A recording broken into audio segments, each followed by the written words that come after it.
Welcome to We Love Deck Builders, the podcast dedicated to empowering deck industry pros to construct a thriving business. Join your host, April Edwards, founder of Deck Builder Marketers, as she brings you a cheat sheet of industry secrets and strategies that promise to boost your deck building business. Whether you're a battle-tested pro or just starting your entrepreneurial journey, this podcast is your arsenal for expert insights and actionable advice. So tune in and let's carve a path to business growth, one insight at a time. Welcome back to another episode of the We Love Deck Builders podcast, where we bring on industry leaders to help you as deck builders and contractors grow your business and improve your marketing strategies. I'm your host, April Edwards, and today I'm thrilled to have John Lea, the founder and president of DeckSouth, joining us. John has over 25 years in the industry and more than 2,000 backyard projects completed. John has built DeckSouth into a leader in outdoor living design. So today we're going to dive into his journey and how DeckSouth has maintained its customer-focused approach and what other deck builders can learn from his success. John, thank you so much for being on the podcast today. April, thank you. I'm pumped. Thanks for having me. And again, if anybody's listening and they don't see the video, John's looking pretty good, man. He's got a good setup here. He's super pro, which is exactly what I would anticipate. Well, that's all my man, Amari. He sets us up here in the showrooms. We look like we know what we're doing. Yeah, well, you're doing a good job. So let's get to it. John, you've been running DeckSouth for over 25 years now. Can you share how you got started in the industry and what inspired you to focus on building outdoor living spaces? Yeah, well, right off the bat, good question.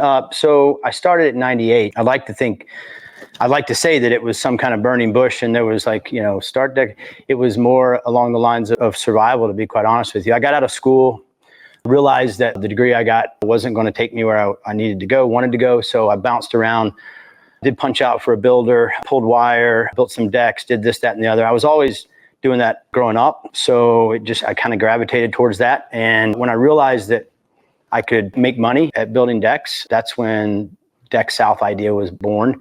That was early 98. And then I think we incorporated in August of 98. And, the name was, what do we do? Where are we at? And let's go. So that's really where it started. Awesome. And I just got to say, we've got Advantage Lumber New York said that we're both looking good. So I need some. Awesome. That's good. Thanks guys. Keep feeding us the compliments. We need it. Yes. Awesome. Yes, so you've built a reputation for being customer focused. What are some of the key ways you've managed to keep the customer at the center of everything that you do? And how do you recommend that other deck builders adopt a similar approach? So, I don't know if my answer is the right one. I know for me, early on, it was simply failure is not an option and do what's right by the client. And for more times than I'd like to admit, that meant we weren't creating the margins that we needed to, but we were gaining the respect of clients, and they would have no clue that we didn't hit the numbers we needed to, but they would share us with their neighbors and we would gain a new client, new customer. So I don't know, it probably started there. I worked a very short period of time before I started DeckSouth with another deck company that I knew exactly what I didn't want to do. And when I saw the writing on the wall that they were going out of business, I bailed, and I think it was 5 months later they went out of business. So I kind of had a taste of, I know what I don't want to do, and that helped. It's morphed over the years, right? It's changed how we service our clients to keep them first and foremost in focus. It really, for us now today, all these years later, and really was then, but today for sure, is communication. We try to heavily communicate, because I tell my team all the time, I kid about it. This is our 26th year, and in all those years, I've never heard a client go, you know what, John? You guys, you over-communicated. You really just kind of need to back up a little bit and don't tell us so much about what's going on, right? So never in all those years did I hear that. Heard the opposite sometimes, right? So it became real apparent to us early on that we needed to over-communicate. No matter what the relationship is starting out with the client, they're still having strangers in their backyard, and that's uncomfortable for everyone. So I think setting expectations where they need to be early and continuously doing that every day at least helps us let them know their happiness is at the top of our list. Yeah. I've got stuff to say. Well, let me do this and then we'll go to the question here. But I mean, there really is something about taking the hit in order to have longevity in your business in terms of your margins. And I think that, that's something to talk about. It's not a place to stay, but I do think that it's that trial and error that comes with refining your craft from all these different levels that are outside of just building the deck, right? Did we set the right expectations? Did we explain things right? Did we think about all the things that could go wrong beforehand? Yeah, 100%. You can equate it to everything, right? Really in life. As you're talking, I'm sitting here thinking about, 12U baseball team that we have practice tonight, and the lessons that we strike out, we learn the lesson, we leave the event behind, right? In business, it's the same thing. We learn the lesson, but we don't have to carry that with us, right? And so the worst thing we can do is go through it, not learn a lesson, and then it's a definition of insanity, doing the same thing over and over again and expecting a different result. So yeah, we'd like to think that we've learned that lesson. And it's like I said to you before the podcast, I don't know if I can tell anyone what to do, but I can certainly tell them what not to do. Being at the party for 26 years, you learn a lot about what not to do, the potholes and the speed bumps and the things like that. So we hope we've learned from those. And I think we have, and there'll be more challenges in front of us. And, we just course correct and keep going. Yeah, there's some sort of like Facebook meme or whatever, where the guy, he's fixing a jet or something like that, and he just hits it one time. And have you seen this? And the screw goes in and it fixes it, and everyone's like, so I just paid $10,000 for that. And the whole idea is like, yeah, but it took me 20 years to learn that, Right. You didn't pay that money for that 10 seconds. You paid for the 24 years to understand how to do that in 10 seconds. Mm-hmm. Yeah, I didn't see that one, but I saw something very similar. I love that. Mm-hmm. And I always say, keep moving forward. So I want to just connect with you on that level for a second, really where I'm coming from when I say that. So I'm a regular columnist in the Deck Specialist magazine. And at the end of all of my columns, I say, keep moving forward. Part of our mission at Deck Builder Marketers is, our whole core focus is to empower potential, build success, and enrich lives. And part of us even being able to do that is to keep moving forward and learn from our mistakes. So you have kids, right? Mm-hmm. You have 4. 2 boys, or you have 4 boys? 4. I have 1 boy and 3 girls. Oh my gosh. Okay. Whew. Okay. So you probably have watched a lot of Disney movies, and have you ever watched Meet the Robinsons? It might be before your kids' times. I don't know. Have you seen it? Yes, I have. It's one of my favorite movies, and it actually guides a lot of what we do here as a business. And I feel like you can relate. So the scenes where he's talking about making mistakes and learning from it, and how everybody's celebrating those mistakes, because that is, you can't put a price on that, and I think that it really, like, being in the business for a while and having gone through those experiences just makes you, so much better at your craft. I said this recently, one thing I learned years ago, and we've had the opportunity of going through some interesting stuff, right? Like I look back and, there was the Y2K, there was the recession in 09, 08, 2010, obviously there's 2020, all that stuff. So we've seen the ups and downs in different times of our business. And I've always felt like the smartest thing we could do is build what we've got and what we do on the valleys and not the peaks, so that the peaks are just that much sweeter. And so, yeah, you celebrate the victories, but you also, in a strange way, celebrate the losses, because sometimes we can learn more from the setbacks than we do from the successes if we're not careful. And so, keep your head down in victory, keep your chin up in defeat, and so fall forward, keep moving, all that stuff. We can say cliche-ish stuff, but truly do resonate. They mean a lot. Mm-hmm. Yeah, I think people are always looking for a silver bullet, and they want to, it's all about like the tortoise and the hare analogy too, like the small steps actually make bigger leaps than, trying to rush it type of thing. So Advantage Lumber New York said, what's your process in directing your customers' decision-making process with all the different options with materials and framing and decking? Yeah, great question. I see us most days as consultants as much as we are contractors. When we stand in front of a client, I try my best to be as impartial as possible and educate based on what feedback they're giving me. And I think we do that as a team anytime we're out in someone's backyard or they're here at the showroom. So, we let them lead that. It might sound strange, but the idea of filling a niche, people go, oh, well, sales and whatever is finding a need. And people are like, well, a $250,000 backyard is not a need. No, it absolutely is a need. Whether it's a $25,000 backyard, a $2,500 set of stairs, or $250, it's a need. And so when we listen to them and hear what they're trying to accomplish, then I think we can say, well, And the smart ones do ask, what would you do if it were your house, right? And if they don't, then that's one thing I lead with is, hey, here's what I would do. Hearing what you have to say, if this were my home, here's what I would do. Here's what I would use. You do with that what you will, and we can go from there. So I try to inform, I guess you could say, maybe even use the word educate, and then go from there. Yeah, being as helpful as possible. So the key takeaway for anybody that's just joining is, be a consultant first and be helpful and solve the problem. I love how you said it is a need. I mean, it is. Yeah. It is. And, April, the thing is, it's an emotional need too. Again, people say there's no way that kind of money is an emotional buy. I'd be the first one to raise my hand and say, I absolutely 100% disagree. That's why we're so big on the design side of things. When we design things in a realistic manner and show it to them exactly the way it's going to look, you get an emotional buy in, and then there's a way in which they figure out how to pay for it. It's the car syndrome. It's new car syndrome. It's why the sales guy hands you the keys and tells you to drive around the parking lot so you can connect with it. You can smell the leather. You can feel the steering wheel. You can open up the sunroof and, whatever. And next thing you know, you're like, take my money. Where do I sign? It certainly is not you don't want to, and I don't know what other word to use. You don't want it to be manipulative at all, because it's not. It simply is, okay, let's show you what you're describing you want to do back here, because I know you've said multiple times, Mr. or Mrs. Homeowner, you can envision it. So let me help you with that. And then once you do, we've noticed over the last decade or so that when you show it to them, they find a way to make it happen if they really do want it. And if they don't, then you chop it up and phase it out, or you go back to the drawing board and figure out something else. But it definitely is a need. And I think it's an emotional buy.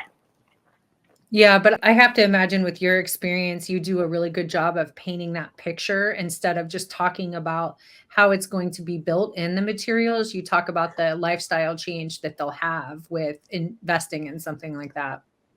100%. Yeah. And so I probably am a little bit guilty at times of not giving our clients at times enough of the nuts and bolts, because I assume they've done their research and they know who we are and they know the way. I mean, we don't build a project unless, our drawings are stamped by a structural engineer, right? Like that's not required in the state of Georgia. Now we have very restrictive permitting process and inspection process, but you don't have to go get a permit with stamped drawings, but we do that. So some of those nuts and bolts, I don't get into unless they really want to, and then we'll nerd out on it completely. But for me, it's more about, and it's what our metric is on Tuesday morning, by the way, like when we have our meeting, we don't sit and talk about volume and revenue and number of projects. Our number one line at the top is how many lives have we changed this week? It's lives changed. That's our metric. And so that came to me in a conversation, that came to us in a client conversation, and it was real special. Jim Keene said, hey, I know you're going to replace that light. I know it's coming up on Christmas. I'm sure you guys are busy, replace that little LED light whenever you can, no big deal. And I was like, we'll get to it, Jim. We are busy. Thank you. But, it's not like we're out here saving lives. And he stopped me and said, hey, maybe you're not, but you do change lives. And let me tell you what I mean. And he goes into the whole story. And so it like a light bulb went off for me. And I thought, gosh, when they say, and as outdoor living professionals, and there's so many good ones in this country and in North America and all around the world, we understand very well the comment, hey, you built my happy place. I mean, so many people have heard that, right? And I heard it and I didn't really know what, like, okay, makes them happy, whatever, right? Whatever. And I'm not even sure they knew what they were saying. They just knew that when they got in that space, life changed. It scaled out right. It feels right. The sunlight, the fresh air, the patterns are right. Everything, the texture's right. Things just make sense. And so that checked a box for me, right? At that time, I was 17 years into it, I think at that time. And so it was kind of a deeper why. Like it didn't change the time the alarm went off. It didn't change me rolling out of bed at, stupid clock in the morning. It didn't change any of the stuff that you did, but it just got a deeper why of why we do this, right? Like that was an interesting time for us to realize and hear that from a client. And so we kind of shifted a little bit in what we do. So, or at least the way maybe not so much what we do, but the way we think about it. Wow, super powerful. I think that there's so many good takeaways there, and the reason why you do things, because we can grind and maybe it didn't change the way that you did things, but I bet it empowers you to keep going, because I think if you don't have a deeper why, you're going to reach burnout at some point. Absolutely. We all know it. We can get into a relationship with a client that can turn stressful real quick based on a selection, based on an inspection, based on the weather, based on something that we can't control. And instead of getting wrapped around the axle and letting that affect us, we stay real clear about the fact that, hey, we know that when we get to the finish line, we're going to get that smile ear to ear. We're going to get that client saying, hey, you did change my life. We live in this backyard differently. We exist in our home differently. And so I can sit here and bore you with the story after story of clients where during the build, late in the game, right? It's fourth quarter. I mean, we've been there for a while. It's time to really, it's like, John, love you a long time, but get out of our backyard kind of thing, right? They're at that place. We get it. And, a little bit of stress. I remember one where the breaker was tripped. No fault of our own. They had someone in their basement. She couldn't hit the garage door and get her car in. She came around back and just unloaded on my guys. And I was down around where we were building the pool, and I came up and we started talking a little bit. And it was a few weeks later. So we'd finished a few days later. A few weeks later, I came back to just do kind of a how are you walk through kind of stuff. She had one of her friends there. You would think it was a different person. She just went on and on about how we changed her life. We helped her make decisions that she just couldn't. And you're sitting there like, I wish I had this on video. And I wish it was just one of those moments that, and so you're reminded that if we can get through those stressful moments of the project, on the end, on the other side, they're going to come back around and say, oh, by the way, I love this. And I think part of it is because their brother, their sister, their cousin, their neighbor, their best friend, whoever showed up and went, oh my gosh, this is unbelievable. And they're like, yeah, it is unbelievable. Yeah, it is. And they take pride in it because they've been in it. They've been in the trenches watching it happen for days, weeks, months, right? And so it's almost kind of one of those, they have to step back and get a dose of reality a little bit. And I don't mean that in a negative way, in a very positive way. Like they go, okay, yeah, this is, and so they don't all go like that. Some stay positive all the way through it, but there are some. So yes, it does allow us to get refocused when things get a little stressful and remember the task at hand. Yeah. Yeah, I mean, they're involved in the nitty gritty instead of just enjoying the outcome of everything. And somebody else walks in and all they see is the end result. It's like the difference between a edited social media photo versus seeing behind the scenes, right? Well, it's kind of like we've all had friends or whatever that go through a transformation, whether it's, they lose weight or they do this or they do that, and they don't quite notice it enough because they see themselves every day. And then you're like, man, you've added whatever. I'm like, really? You think so? I'm like, are you kidding me? Of course. So I think it's one of those that you're so, what's that saying? So close to the tree, you can't see the forest, right? You're right there in the middle of it. And when you step back, then all of a sudden it becomes a little clearer. John, I'd actually like to step back a little bit because I feel like we're getting into the nitty gritty too much. And I think it's important for everybody to really understand your journey and kind of where you started and where you are now. How has your approach to, I'll just say your secret sauce or your style of decks changed over the years? And where do you think you are now in comparison to the beginning? So I was thinking this morning, April might ask, how did it start? What was all that looking like? And I was reminded when I started DeckSouth, I had no clients. And our North Point Mall, our local mall, was having a 4-day, Thursday, Friday, Saturday, Sunday, home and garden home show. So you basically could set up, a little 3x5 table and you could pitch your business in the middle of you've got the store and in the middle where the benches are, you can set it up there. And I couldn't really afford like the full-blown home and garden and didn't have a whole lot to base it on. So I paid the little bit of money that it took and I sat there for 4 days, and that's how I gained my first 3 clients. From those 3, I gained the next 2. And then it was from there. And the very first job we did was a resurface job. I still remember the neighborhood, still remember the client. It was $19,132. And I thought I had hit the jackpot. Honey, we're eating Outback tonight kind of thing, right? So it started there. My first, if you could call it an employee, was a fireman, 2 on, 3 off kind of thing. So Scott would work with me a few days and then be gone for several days. And that lasted for several months. And then I hired my first real employee, Marcelino Rincon, and he's still with me today. He's still with us today. He's a special man. And his son, George, was, 5, I think, at the time. And George is a big part of our business now today after all those years. So it started, I guess I could say humbly, 1 deck at a time. We're just, back then, custom deck was taking KDAT decking, running it on a 45, using screws and routering out a 1x4 with a Roman Oji bit and putting it on the edge and calling it a custom deck, right? Maybe there was a herringbone pattern in the rail or something like that, but that was about as custom as it got. And where we are today with the different frame materials, decking, railing, all of it, right? So it started there. Right before the recession, we had 2 locations in our own lumberyard. We were bringing in a container of e-pay every 10 days. We were moving through a tractor trailer load of PT every 6 days. We were running 12 crews. We were blowing and going. And it was good because we would stock stainless steel screws. We would stock Ironwood's e-pay. We were the Georgia distributor for Correct Deck at the time. We had things going on that you couldn't find at normal lumber yards.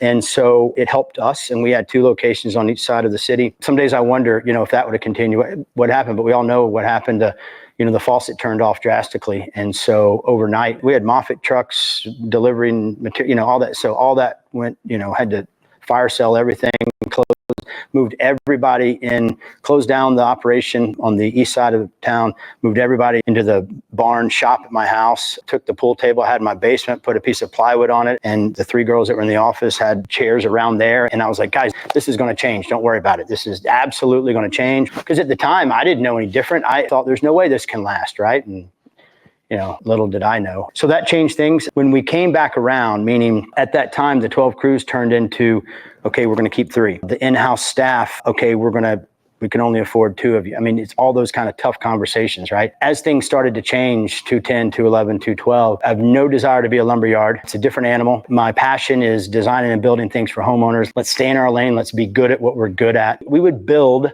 for clients. We would build for contractors. We'd have other contractors, pool guys, whatever, call us in to do cabanas and bathrooms and all that stuff for them.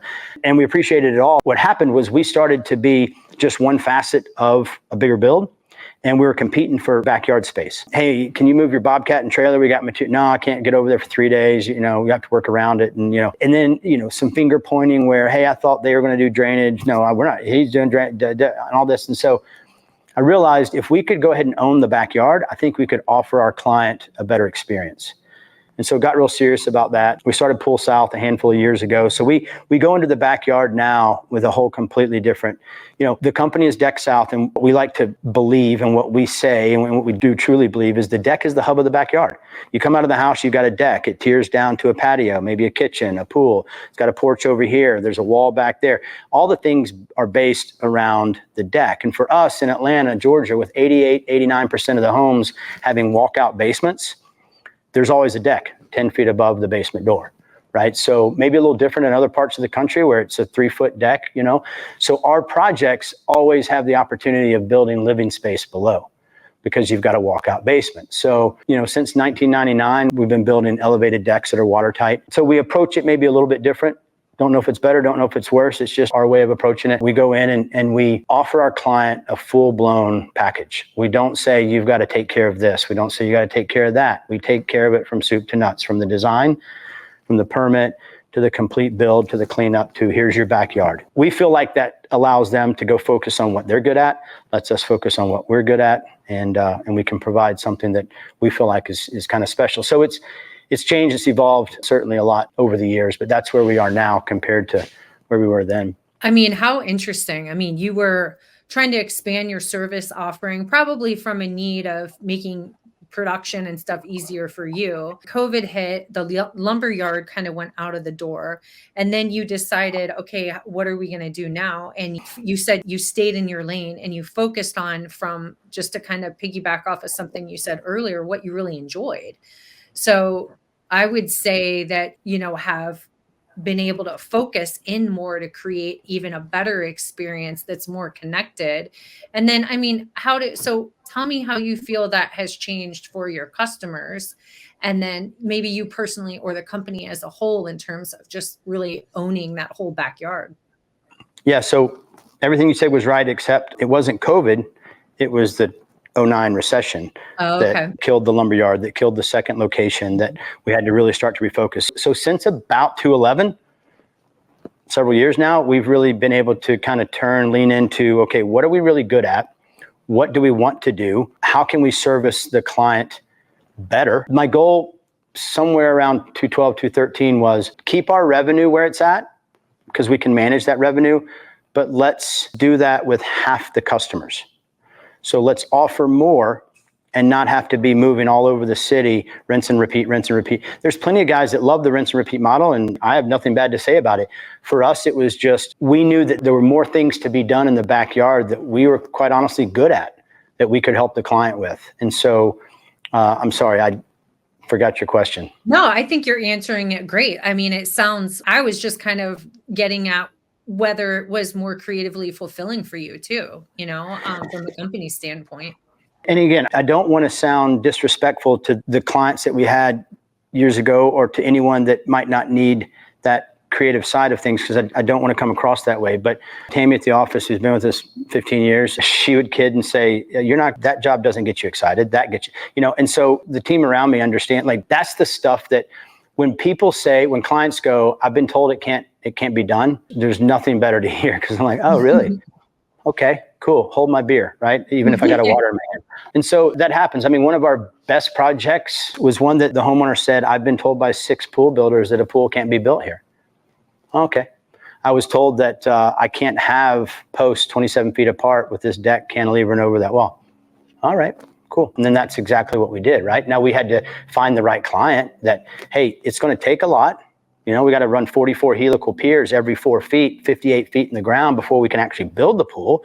So you got to have a client that's willing to go all in on what it's going to take to actually build what's in their mind or what they want to do, kind of thing. So it's the partnership between the right client and we feel like being the right contractor for them. So yeah, the creative side, I have some people around me that are much more talented than I am. I am not a process guy.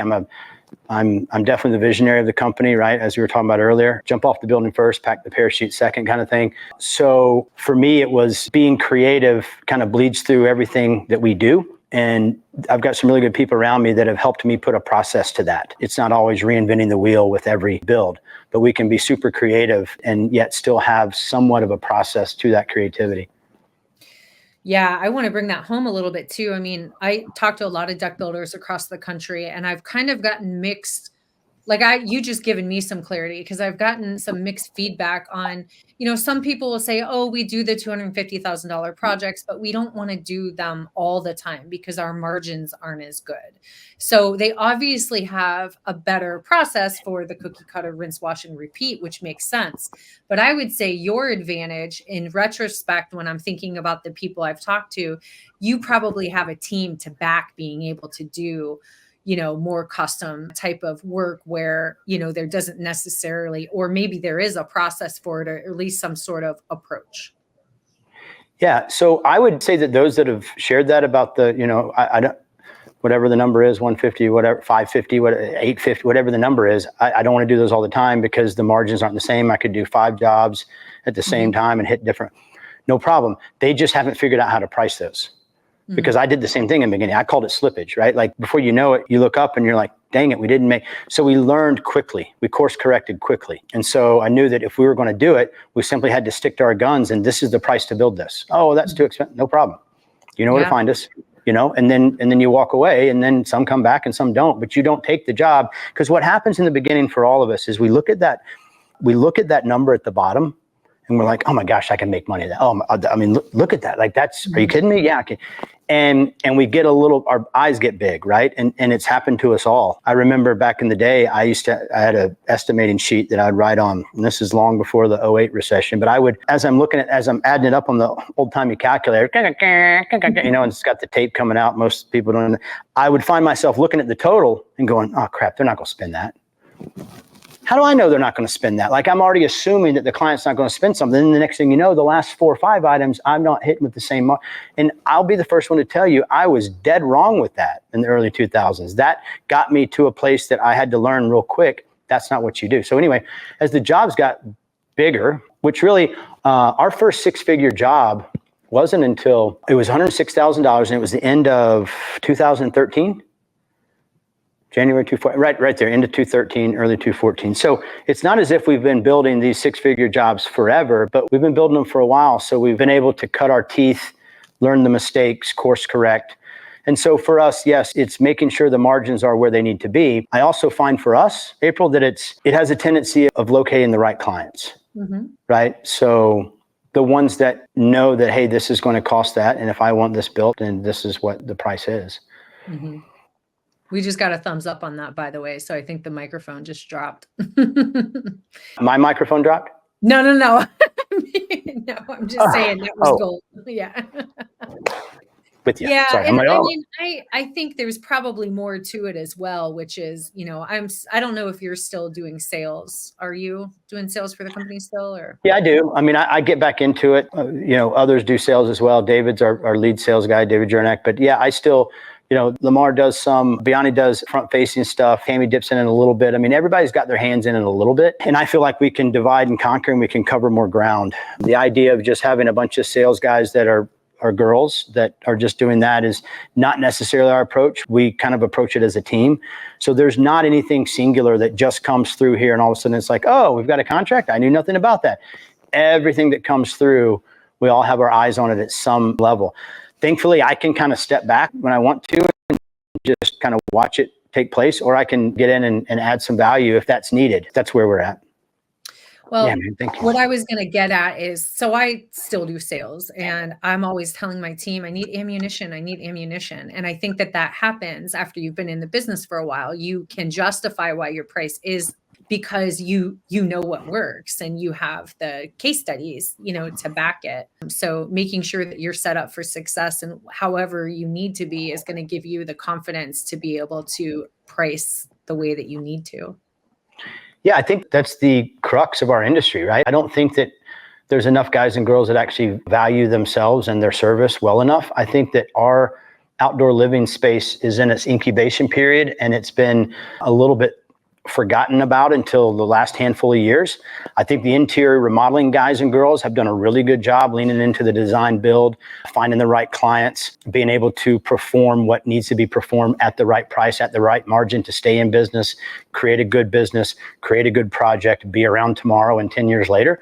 So yeah, I think that that's something that we all collectively can do, is start to value our time and effort more and more. And I know those around here get tired of hearing me say it, but I feel like we're going to look up here one day and, our country as a whole is going to forget how to build anything. And we're going to be in trouble if we don't get real serious about bringing that next generation into the trades.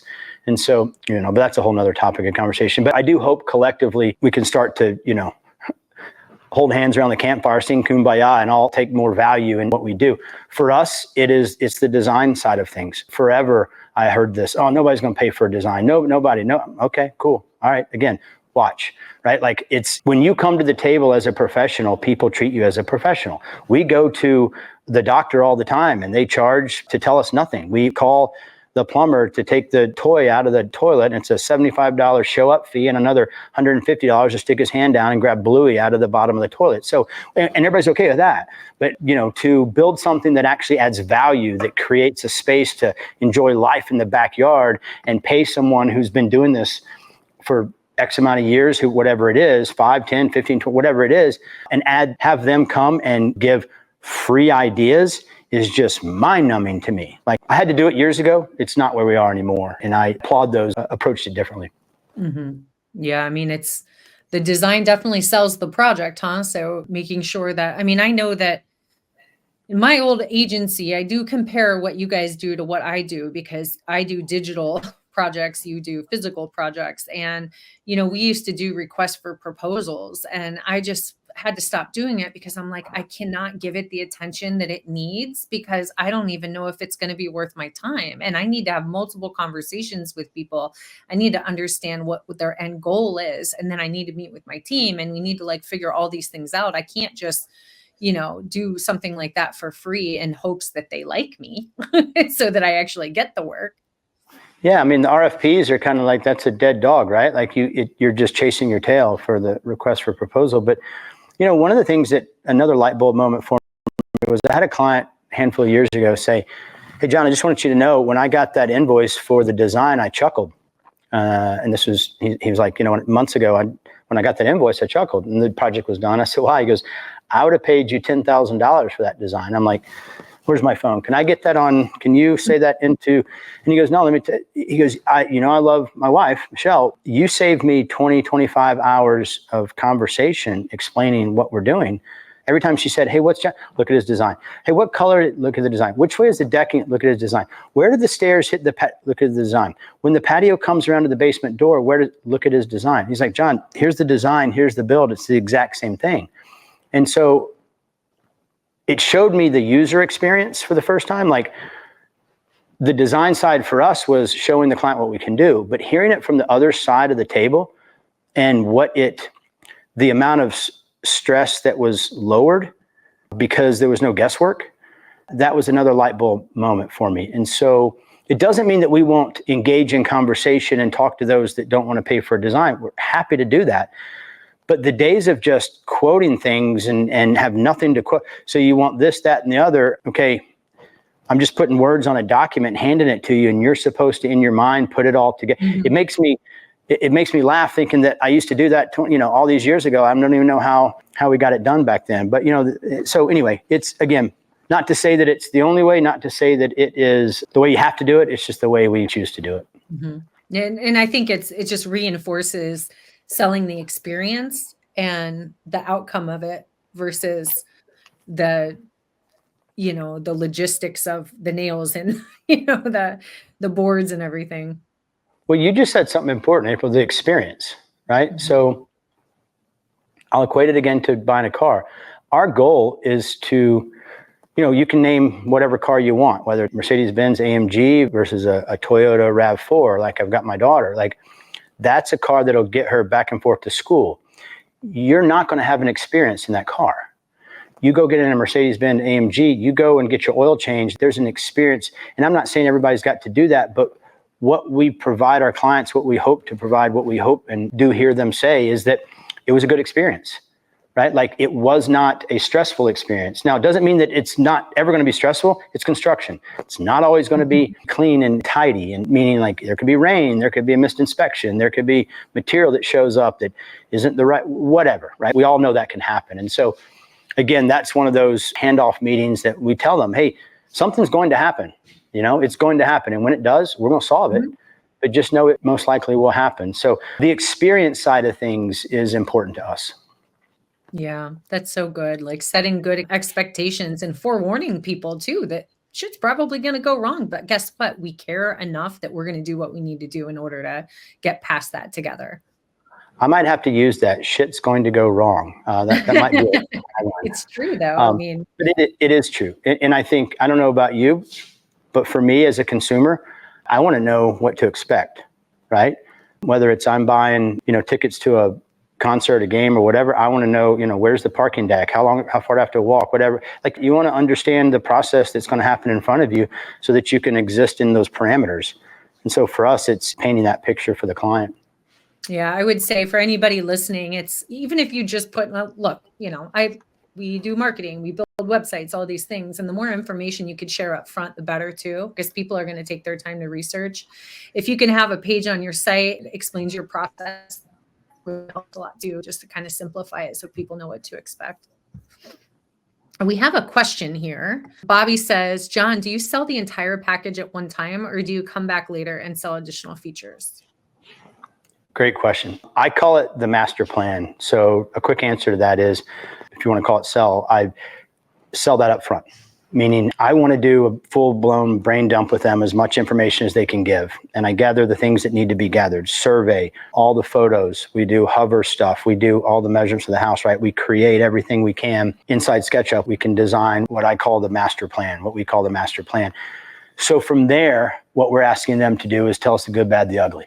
What do you love? What do you hate? And all along we're fleshing out, trying to find that design that they simply go, as one client said, she goes, John, I had no idea what I want. And she looked at her husband, she goes, that's what I want. And he's like, okay, right? So you build that so that they can see what's possible. Mm-hmm. And then you work backwards. I find that it's never good to go that way. It's never best to go add on, because then it overlaps each other and there's a tear out here, there's an add on. So try to start from the overall, show them what the grand scheme can be, if you will, the grand plan can be, the master design, and then scale where you need to based on budget, based on time constraints, based on whatever. Yeah, probably. I mean, I'm just thinking of myself, and as a consumer, it's probably easier to take things away than it is to have to come up with having to make the decision to add on. So I like that approach of like, this is everything it could be, now we can figure out what makes sense based off of where you're at now and your budget and everything. Well, one of the things I've always been personally like, I don't want a client to go, John, I had no idea that was possible. No idea. I didn't know that product was available. I didn't know it. Like I wake up in the middle of the night, like, like I nerd out on those things, right? Like if I don't know what's in the marketplace, if I haven't used it, if we haven't tried it and tested it, if we can't, then I don't view us as an expert, right? So yeah, that's part of it too, is bringing back stuff to the table that they go, wow, I didn't even know that could be done. Yes, it can be. Now, here's what it's going to take for us to do that. You tell me what you want to do from there. So we find that it's best to, again, build that design out early, show them the possibility, and then let their creative juices, if you will, get going so that they can decide, okay, there's no way we go that way. No way we go that way. So how do we go this way? And then we can kind of tweak from there. That's good. Well, I have so many more questions I want to ask you, but we're kind of coming up on time. So I kind of want to hold give you the microphone, because I just feel that you have so much experience. It would be really nice if there was a couple of words of wisdom that you have for somebody that, is just starting out in the industry, or just like maybe some of the hardest lessons you had to learn that you think would really benefit some of our listeners. That's a good one. Pretty loaded. It is loaded. How much time we have? I would say a couple of key points for me is, I said it earlier, for us, it was staying in our lane and realizing what that lane was. Not to say, I say this, 75 coming out of downtown Atlanta's got like 10 lanes. There's the slow lane, there's the fast lane, and there's 8 in between. Is one any better than the other? No, it's just different. Some have more traffic, some have less traffic. They all get you where you want to go. It just depends on which lane you want to travel in. And so I would say find your lane. And it was easier for me in the early 2000s because there was no social media. There was no, look, that looks perfect. And, all social media looks like it. I mean, nobody's showing you their negative stuff, it seems like. So, you got to be careful. So I would say find what checks a box for you, what resonates with you, what gets you going every day, and what you and your team are good at, and be really, really good at that before you start looking at other avenues, right? Like, it's the idea that, when you first start out and you go, there's enough of us to have one crew. Now there's enough of us to have 2 crews. So it's revenue times 2, and then a 3rd crew, revenue times 3. No, it's not like that. You don't just revenue, 4th crew. It's revenue times 4. No, it's not. It's not like that at all. It does not equate a 1-for-1. And so I would say find your lane, be good at that, and then decide if you want to expand. I would also say that, there's been times where, I laugh about this, but I was 10 years into the business and my mom would still be like, are you sure you want to do this? Don't you want to go get a job so you have a guarantee? I'm like, Mom, I'm 10 years into this. At least be proud of me. So, there's those days that you wonder, are you doing the right thing? Are you going to push through? And we've all been there. You're chasing a job, and now all of a sudden you're like, oh my gosh, do I really have to take that deposit to pay this and pay? And oh my gosh, how am I going to get out of there? And I hate to admit it, those days were there, right? And you just do the next right thing. Maybe there was some naivety that I had early on where I just wouldn't accept failure. And maybe if I knew how tough it was going to be, I don't know, but just do the next right thing. If we knew how tough it was going to be, we would never put one step in front of the other. Right?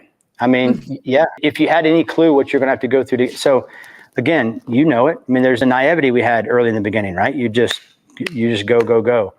And so I think for those that are starting out today, I think social media could help. But I think it could hurt too, because then you see something that is glossed over and all this, and you think, oh, I want to do, and it's like, man, how do you even know that's really what's going on, right? And so I'd say just focus on you, focus on your clients, focus on the ones that keep calling you back. Why are they calling you back? What are you, when I say call you back, I don't mean like for warranty calls. Why are people hiring you, right? And here's another one. Ask them, why'd you hire me? What's different about what I did? Listen to what they have to say, because you'll pick up some stuff, and I did as well, that I'm like, that checks out, that tracks. I never thought of, oh, great, thank you for the feedback, right? You might get some negative feedback too, but that's also a good course correct scenario. So I don't know, I think our clients can tell us a lot. And so I'd say stay in your lane, be curious, ask your clients what's good, what's bad, and focus on you. I'm loving that. What a simple thing. I think that once you sell the job, you're just like, okay, you could relax a little bit, but asking them, that's brilliant. So simple. Thank you. Listen to that myself. But I also think something that's an underlying theme with what you've said is like your positioning. I mean, there's a certain approach that you take and there's a secret sauce that you have to your business. And maybe that wasn't something that you were intentional about in the beginning, but there was a pivotal moment where you did decide, I'm going to stay in my lane and this is what I'm going to focus on. And I think a lot of builders don't do that. They try and do everything and maybe aren't, just focusing on a signature style that they have or a certain type of project they want to do. And I just want to challenge everybody to slow down and like at least give yourself some space to really figure out what that is for you. Yep. I think as entrepreneurs, we've got to screw loose anyway. Right? Like there's something that just there's a hole in the screen door somewhere, right? Like for those of us that kind of jump on that and push forward, got to be a little bit nuts to do some of the things that entrepreneurship actually requires. So in saying that, you also got to be careful to not follow the next flashy thing, right? Again, stay disciplined to what you're good at, then look to scale in other ways if that's what you truly want to do. But you get a client that's like, oh, I want to build this, that, and the other. Next thing you know, you got a contract going, oh, we do that. Has no idea how to do any of it, but thinks, I can go sub this out and sub that. Next thing you know, they lose their shorts and they're finding a new place to live. And those are the horror stories. Like just stay where you're at and be really, really good at that. And that's cool. That's great. That's perfect. That's awesome. Right. Mm-hmm. And then decide what you want to do. Well, I would love anybody listening. And if you check this out later, and you're on social media following the live feed, which it'll still be on the Facebook page, YouTube page, and Instagram afterward, please add a comment and let's hear what your lane is. And I really hope that you've inspired people to do that. And I would love to share those comments with everybody because I think your story, as I knew, was going to be really inspirational. And I'm sitting here with a million other questions I want to ask you. Is there anything you want to leave the listeners with? Podcast 2, right? Next. Yes. I'll do it again, right? Yeah. For those that want to check us out, we're on Instagram. Appreciate anybody that follows us. There were individuals that helped me in the beginning with just a phone call, with a conversation. If anybody thinks that I can give them any advice of what to do or better yet, what not to do, look me up, have a conversation. I'm passionate about outdoor living. I love those guys and girls that do what we do. I think that collectively we can continue to change lives. I believe that after the shutdown, the biophilic bend of what we do, understanding the value add of being outdoors is just scratching the surface. I'm going to be talking about it at the Deck Expo with my good boy, Rob Hodachak, our lead designer, as well as Joe Raboyne, who is the VP of design at Oldcastle. So check us out Tuesday at 3:00 if you're in Dallas at the Deck Expo. But it's something that so many of us are passionate about. And I'm excited to be a part of this industry. I'm excited to see the next generation come through. I'm excited to see where this goes moving forward. Yeah. So awesome. Thanks so much, John. I think that it is also very inspiring to get to a point where you are just passionate about giving back. And so thank you so much for putting yourself out there. And I mean, what a simple phone call he's offering. If anybody, wants to leverage his brain for, any advice, that's really nice. I appreciate it. So make sure that, if you guys are listening, to subscribe and hit that like button and follow us. Check us out next time. We'll be here for more business tips, stories, marketing tips, and strategies for deck builders that help grow your business. Until next time, keep moving forward. Thanks, April. Thank you. Hey, deck building community. Enjoyed the show? Hit subscribe and give us your thoughts. We love hearing from you. Ready to level up your business? Visit deckbuildermarketers.com. Check out our services and let's build your success together. Don't forget to download our free guides. They're a game changer. Thanks for tuning in to We Love Deck Builders and see you on the next episode.